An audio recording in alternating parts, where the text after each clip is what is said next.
Hello everyone. So unit 3 में हमारे कुछ टॉपिक्स बचे हैं एंड उसको कवर कर लेते हैं। पहला है हमारा जेनेरिक फंक्शन या फिर टेम्पलेट फंक्शन। इसकी डेफिनेशन क्या है? A generic function is a function written using a template so that it can work with any data type. It allows one function to behave generically for different types without rewriting code. So इसका मतलब क्या है कि मतलब मेरा एक ही function int float double किसी या फिर स्ट्रिंग किसी भी डेटा टाइप के लिए काम कर सके। मान लो मेरा इंट इनपुट है एंड मेरे को रिटर्न भी इंट ही करना है, लेकिन फिर स्ट्रिंग आ जाती है तो मुझे अलग फंक्शन लिखना पड़ता है इंट इंट, या फिर इस इंट की जगह में फिर मैं स्ट्रिंग लिखता हूँ। तो मेरा कोड बार बार मुझे लिखना पड़ता है, लेकिन काम सेम ही कर रहा है दोनों को ऐड करने का, फॉर एग्जाम्पल। ठीक है, तो इससे ना कोड रीराइटिंग कम हो जाती है, रीयूजेबिलिटी हो जाती है कि मैं एक ही कोड सभी के लिए यूज कर सकता हूँ। एंड उसका कोड अभी हम लिखेंगे, तो ये कंपाइल टाइम पॉलीमॉर्फिज्म का पार्ट है, इससे कोड रीयूजेबिलिटी इंप्रूव होती है। मेन ये स्टैंडर्ड टेम्परेरी लाइब्रेरीज जैसे वेक्टर, स्टैक, क्यू, इनमें बहुत ज्यादा यूज होता है। तो देखते हैं कैसे यूज करते हैं हम इसे। तो जब मैं कोड लिखता हूं तो पहले मैं लिखूंगा टेम्पलेट, देन उसके अंदर लिखूंगा क्लास टी। जो ये टी है, ये बेसिकली इन फ्लोट डबल इनके लिए एक नाम है कि ये नाम टी है, एंड ये अपने आप कंपाइलर को पता चल जाए कि अगर मैं इनपुट में इंट दे रहा हूं तो ये इंट है, अगर मैं स्ट्रिंग दे रहा हूं तो ये टी स्ट्रिंग है। ठीक है, अभी मैं टी लेके चल रहा हूं तो रिटर्न टाइप भी मेरा टी हो गया, तो मैंने यहाँ पे लिखा टी।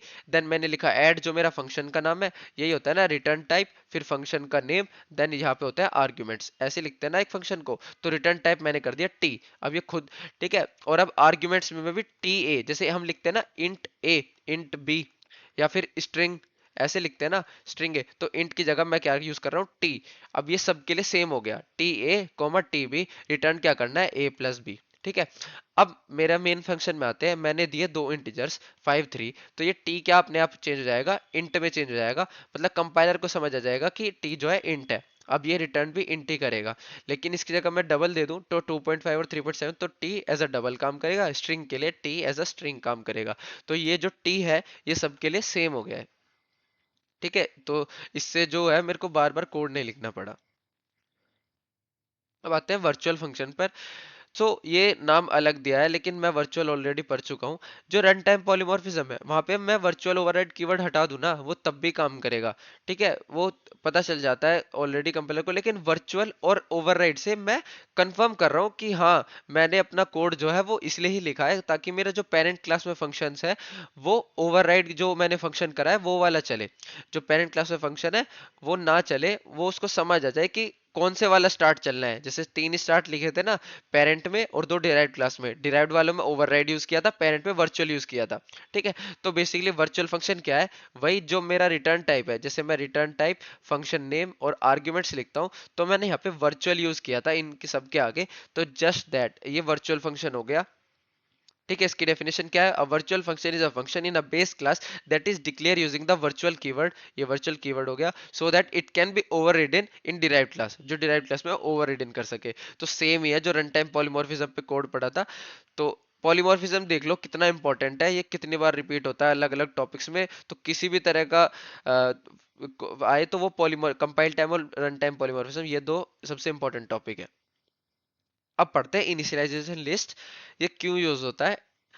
तो an initialization list is a constructor feature in C++ used to initialize data members before the constructor body executes। इसका मतलब है कि जब मेरा कंस्ट्रक्टर चलता है तो उसके अंदर हम लाइंस लिखते हैं कि ये वाली वैल्यू इसको चली जाए एंड ये वाली वैल्यू इसको चली जाए, तो इसलिए मैं कंस्ट्रक्टर का यूज करता हूँ। लेकिन इनिशियलाइजेशन लिस्ट से कंस्ट्रक्टर की बॉडी स्टार्ट होने से पहले ही मैं वैल्यू असाइन कर सकता हूँ। जैसे मान लो मेरा जो क्लास है ए, इसमें मैंने x को ना कांस्टेंट कर दिया। कांस्टेंट का मतलब है कि मैं एज ए x में 2 ऐसे नहीं डाल सकता हूँ अब, क्योंकि मैंने उसको कांस्टेंट कर दिया वो। ठीक है, लेकिन मैं अब चाहता हूँ कि x में वैल्यू भी डले, तो मैं क्या करूंगा, मैं यूज करूंगा इनिशियलाइजेशन लिस्ट का। तो ये कैसे चलता है, मैंने क्लास बनाई, क्लास का नाम, कंस्ट्रक्टर में क्लास का नाम भी लिखते हैं, फिर उसमें लिखते हैं पैरामीटर्स। लेकिन मैं ऐसे लिख के इसके बाद वेरिएबल का नेम और उसमें एक उसके ब्रैकेट्स में जो वैल्यूज को असाइन होनी है वो लिख सकता हूँ। देन मेरे बाद में कंस्ट्रक्टर की बॉडी, जो कंस्ट्रक्टर की जो भी लाइन है मैं उसको चला दूंगा। लेकिन उसको कंस्ट्रक्टर की बॉडी स्टार्ट होने से पहले एक्स में ए की वैल्यू चली गई। ठीक है, जैसे यहाँ पे भी लिखा है क्लास नेम, उसके अंदर आर्ग्यूमेंट्स, जो भी आर्ग्यूमेंट देना है, जैसे इंट असाइन करना है तो आर्ग्यूमेंट्स आ जाएंगे। देन कॉलन एंड डेटा मतलब वेरिएबल एंड उसके अंदर वैल्यू। ठीक है, इसके बाद कंस्ट्रक्टर की बॉडी चल सकती है। एंड इसका क्यों यूज किया, तो बताया कि जैसे कांस्टेंट कर दिया x को, तो x में x इक्वल्स टू a करके वैल्यू नहीं डाल सकते हैं, लेकिन इनिशियलाइजेशन लिस्ट को यूज करके हम वैल्यू डाल सकते हैं। ठीक है, ये तीन चार चीजें हैं जहाँ पे इनिशियलाइजेशन लिस्ट का यूज होता है।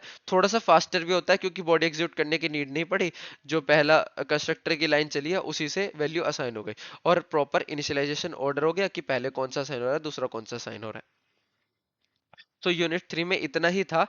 एंड कुछ अगर बता है या फिर कुछ क्वेश्चन बचा है तो तुम कमेंट्स कर सकते हो। And that's all in unit 3। फिर अब यूनिट 4 पे बढ़ेंगे। Thank you guys.